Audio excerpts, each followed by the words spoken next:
दोस्तों नमस्कार।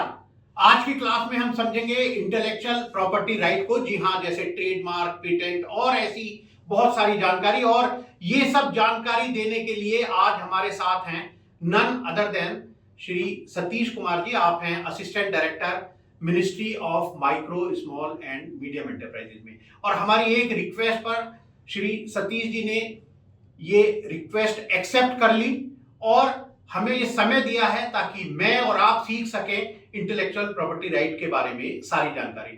सतीश जी, बहुत बहुत स्वागत है आपका और बहुत बहुत धन्यवाद हमें समय देने के लिए। तो आइए चलते हैं सीधे क्लासरूम में सतीश जी से समझने के लिए इस इंटेलेक्चुअल प्रॉपर्टी राइट को। नमस्कार दोस्तों। तो आज हम बात करेंगे इंटेलेक्चुअल प्रॉपर्टी राइट्स के बारे में। Why these intellectual property rights are important for your enterprises, for your business.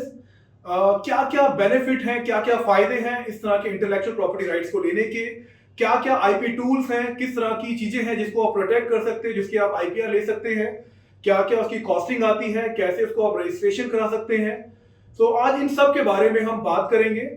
तो दोस्तों, सबसे जो पहला सवाल आता है इंटेलेक्चुअल प्रॉपर्टी के बारे में, आखिर ये क्या है, इंटेलेक्चुअल प्रॉपर्टी राइट्स क्या है और किस तरह के राइट्स मिलते हैं आपको जब आप इनको रजिस्टर कराते हैं।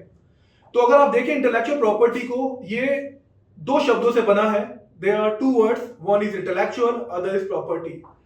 Property is a kind of bundle of right which is providing kind of ownership over the things. यानी कि प्रॉपर्टी अगर हम कहें मोटा मोटा तो ये उस तरह की चीजें हैं जिस पर आपको ओनरशिप मिलती है। ये इस तरह का राइट है जो आपकी मालिकाना हक को, जो आपकी ओनरशिप को स्टैब्लिश करता है। जब हम इसके साथ इंटेलेक्चुअल जोड़ देते हैं, यानी कि इस तरह की मालिकाना हक देते हैं या इस तरह की प्रॉपर्टी है जो कि आपकी इंटेलिजेंस से क्रिएट होते हैं। यानी कि intellectual property is creation of your mind, like out of your mind, out of your intelligence which you have created, and giving you ownership right is your intellectual property. So intellectual property comes into existence with human intellect. अगर मोटा मोटा हम property को समझें तो there are two kinds of property. दो तरह की प्रॉपर्टी होती है। एक प्रॉपर्टी की फॉर्म है जो है आपकी टेंजिबल प्रॉपर्टी, और दूसरी जो प्रॉपर्टी की फॉर्म है वो है आपकी इनटेंजिबल प्रॉपर्टी।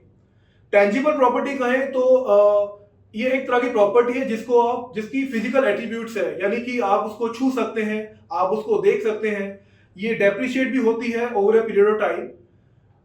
जैसे कि आपका घर है, आपकी कार है, ये सभी एग्जांपल हैं आपकी फिजिकल प्रॉपर्टी के, टेंजिबल प्रॉपर्टी के। दूसरी जो फॉर्म है प्रॉपर्टी की, जो है आपकी intangible property. Intangible property means जिसको आप छू नहीं सकते, जिसको आप देख नहीं सकते, लेकिन जब इस तरह की प्रॉपर्टी को आप एनफोर्स करते हैं मार्केट में, यानी अपने बिजनेस में आप इसको इस्तेमाल करते हैं, it create revenue, it create profit, it create value to your business.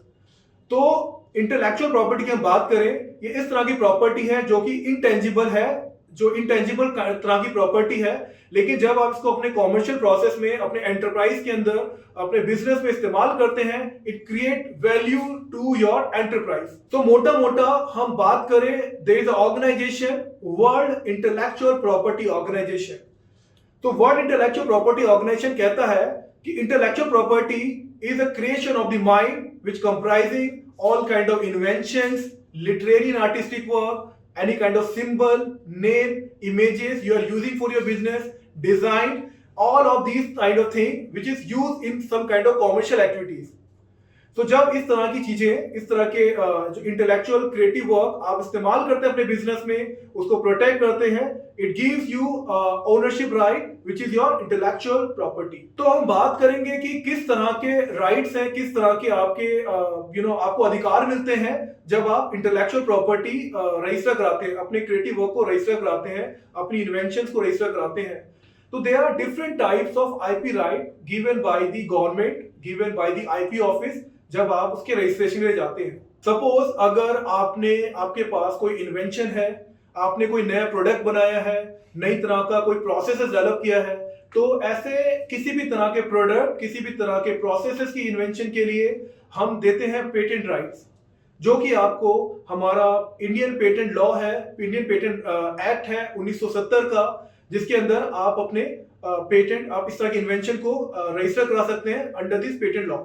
दूसरा है, अगर आपके पास कुछ साइन है, सिंबल है, जिसको आप जिसकी आप ब्रांड बिल्डिंग कर रहे हैं अपने बिजनेस के लिए, जो आपके गुड्स हैं, जो आपकी सर्विसेज हैं, जिसमें इस तरह के सिंबल को इस्तेमाल कर रहे हैं और आप उनको प्रोटेक्ट करना चाहते हैं, इस तरह के साइन, इस तरह के सिंबल, इस तरह की इमेजेस को आप रजिस्टर कर सकते हैं ट्रेडमार्क एक्ट के अंदर, ट्रेडमार्क लॉ के अंदर, जो कि आपका ट्रेडमार्क लॉ है 1999 का, जिसके अंदर आप इसको रजिस्ट्रेशन करा सकते हैं।